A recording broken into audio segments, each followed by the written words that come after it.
Today I am going to start your first chapter of history, the rise of nationalism in Europe. When we are going to talk about nationalism, it is something related to democracy.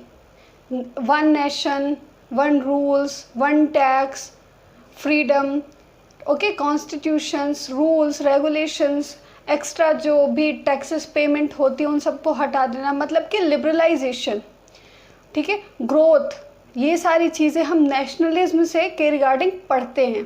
ठीक है, nationalism in India आपने पढ़ा होगा, उसमें हम देखते हैं कि कैसे हमारे इंडिया में यूनिटी आई, डेमोक्रेसी आई, कैसे कैसे डेवलपमेंट हुआ। तो जैसे हमारे इंडिया का हमने पढ़ा है ना, वैसे ही हम यूरोप, मतलब कि अब आप कहोगे कि ये तो कॉन्टिनेंट है, कि अगर हम देखें तो एशिया का कोई नेशनलिज्म है क्या, कोई ऐसा, मतलब कि ऐसे कैसे कह सकते हैं कि एशिया पूरे कॉन्टिनेंट में, मतलब इसमें नेशनलिज्म वो कैसे शो करेगा। एक कंट्री शो करती है, ठीक है, एक स्टेट कह लो, तो मतलब कुछ भी कह लो, तो एक देश हो गया, एक राज्य हो गया, वो अपनी यूनिटी दिखा सकता है, जो नेशन के लिए उनके अंदर प्यार है, जो रिस्पेक्ट है, जो वैल्यूज़ हैं, वो दिखा सकता है। लेकिन एक कॉन्टिनेंट कैसे बता सकता है? तो देखो, यूरोप की जब हम बात करेंगे ना, तो यहाँ पे ये नहीं बोलेंगे कि इस कॉन्टिनेंट, आप देखेंगे कि कैसे कैसे ये डेवलप हुआ ये पूरे यूरोप में। अगर नेशनलिज्म कहीं फैलता है, देखो यहाँ पे भी, हमारे इंडिया में भी जब नेशनलिज्म या फिर डेमोक्रेसी आया, जब हम लोग स्वतंत्र हुए या फिर हमारे वहाँ कॉन्स्टिट्यूशन बना, उस टाइम में बहुत सी चीज़ें थी जो कई जगह लागू की गई थी, कई जगह नहीं थे, कई लोग फेवर में थे, कई लोग उसके अगेंस्ट थे।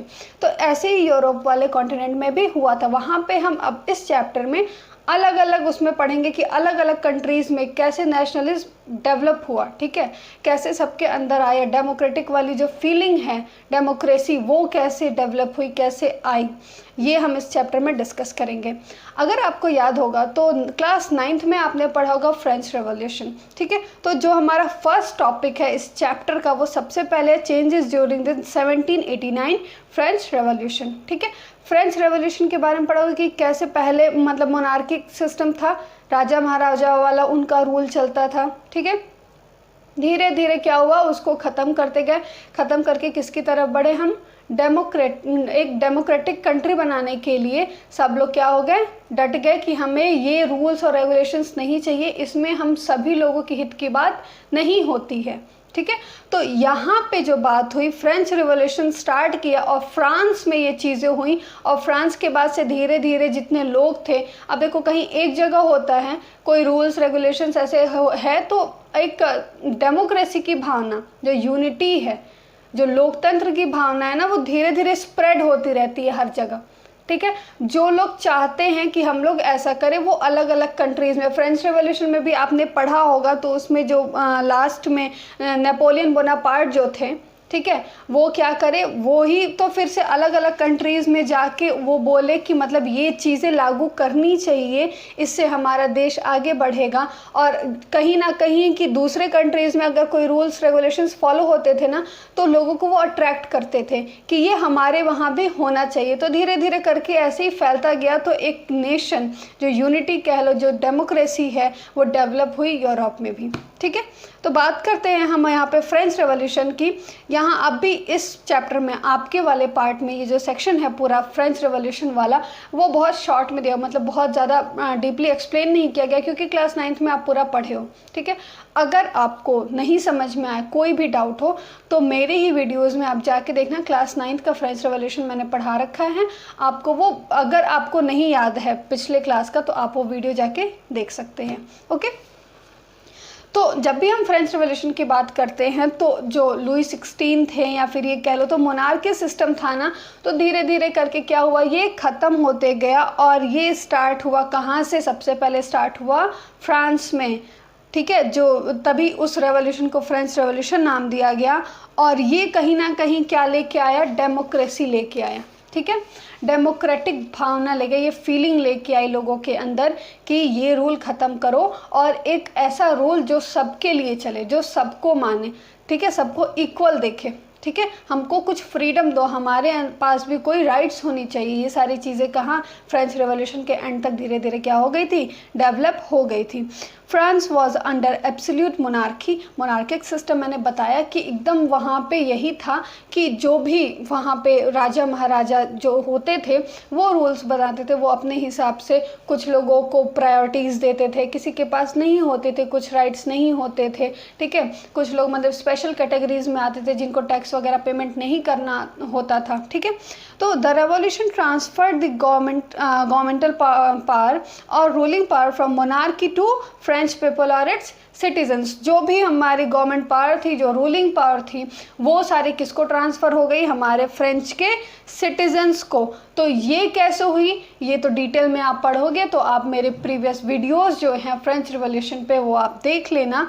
और आइडियाज़ लाइक ये सारी चीज़ें मोनार्की सिस्टम को हटाया गया और आइडिया लेके आ गया ला पैट्रिया या फिर कह लो कि ली सिटोयन, ठीक है। ला पैट्रिया मतलब कि द फादरलैंड, मतलब जैसे हम लोग बोलते हैं ना मातृभूमि, मदरलैंड के लिए बोलते हैं। या फिर अगर बोले कि आप मतलब कास्ट वगैरह ना देखो, रिलीजन ना देखो, तो हम लोग एक इंडियन हैं ऐसे करके बोलते हैं। तो वहाँ पे मातृभूमि वाला भी सबके अंदर लेके आया गया, वो कहीं ना कहीं बढ़ाया गया उस चीज़ को। ऐसे इतने सारे लोग आए, ठीक है, लोगों को क्या किया, मोटिवेट किए, उनको समझाएं कि हमारे लिए ये ज़्यादा बेनिफिशियल होगा, हमारी कंट्री के लिए ज़्यादा सही होगा। तो सबके अंदर तो ये सारी आइडियाज़ जो लाया गया ना, इसके वजह से बहुत चेंजेस हुए, ठीक है, जो कि हेल्प किया एक मतलब कि कह लो कि मोनार्की सिस्टम को हटाने का के लिए ये बहुत बड़ा रोल प्ले किया। ये दोनों आइडियाज़ जो थे कि सिटोयन मीन्स होता है 10 सिटीजन वर, तो सिटीजन मतलब क्या, हम सिर्फ इंडिया के सिटीज़न हैं, ठीक है। हम मतलब हिंदू मुस्लिम ये सारे जो कास्ट सिस्टम ये लेके चलते हैं, या फिर अब देखो कि रिलीजन लेके चलते हैं, और कास्ट में भी नहीं, ये लोअर कैटेगरी के हैं, ये अपर कैटेगरी के हैं, ये अपर कास्ट हैं। तो इन सब चीज़ों को हटाया गया वहाँ पे, तभी कहीं ना कहीं जाके कोई एक हुआ, ठीक। उसके बाद से the royal flag was replaced by the new French flag, ठीक है।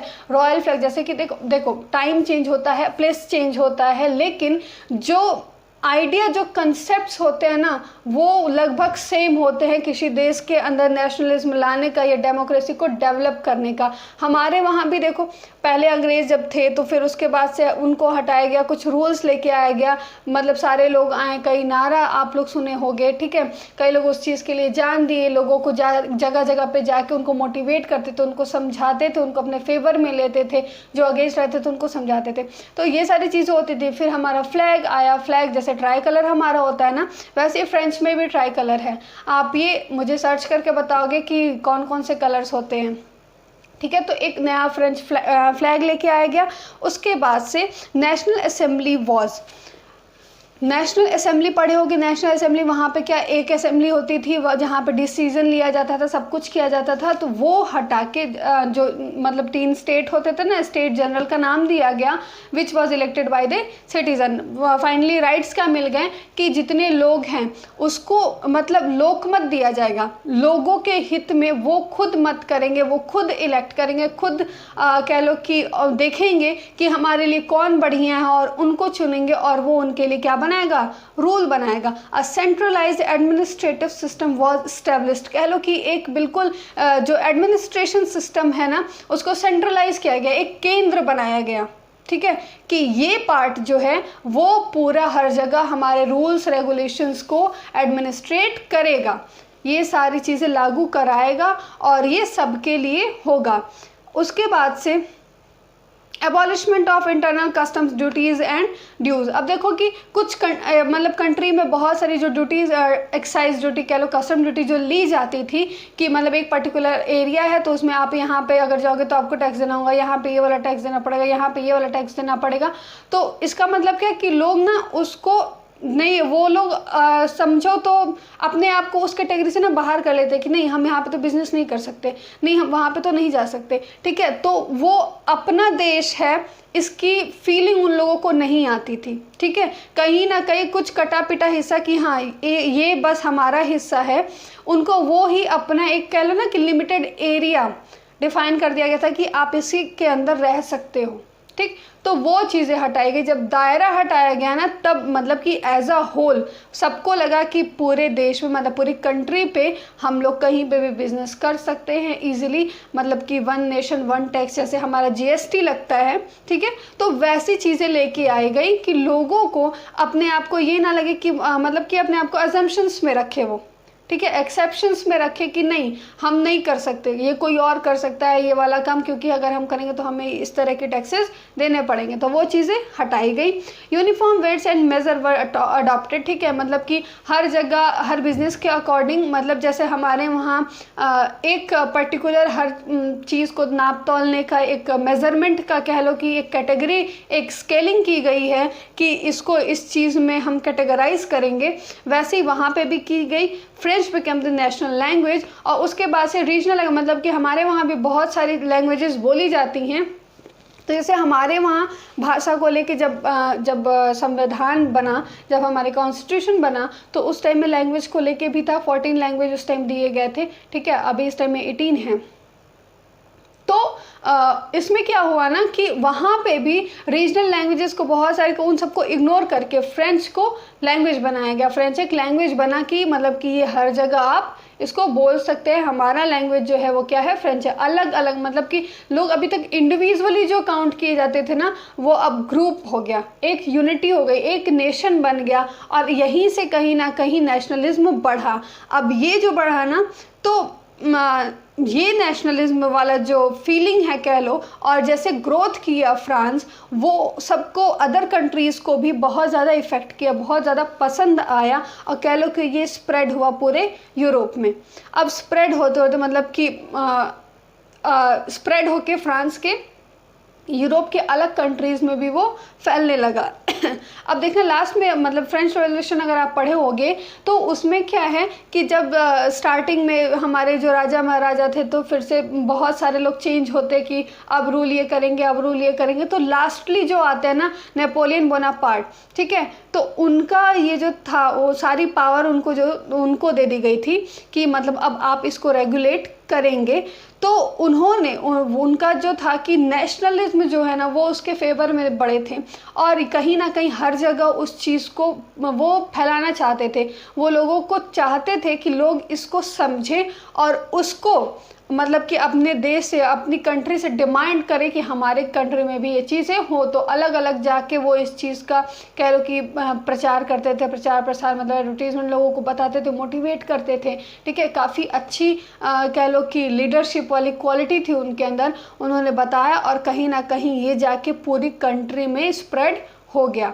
नेशनलिज्म मतलब पूरे यूरोप में धीरे धीरे धीरे करके बढ़ा। अब आगे हम जब मतलब नेक्स्ट वीडियो में अब मैं आपको बताऊंगी कि जो नेपोलियन थे वो कैसे कैसे ये फ्रांस के रूलर रहे थे 1799 टू 1815 तक। अब देखो ये मतलब उस टाइम में क्या क्या बनाए थे, कैसे डेवलप किया, क्या मतलब क्या हटाया, क्या लागू किया, ये सारी चीज़ें हम नेक्स्ट वीडियो में पढ़ेंगे। Okay, thank you students.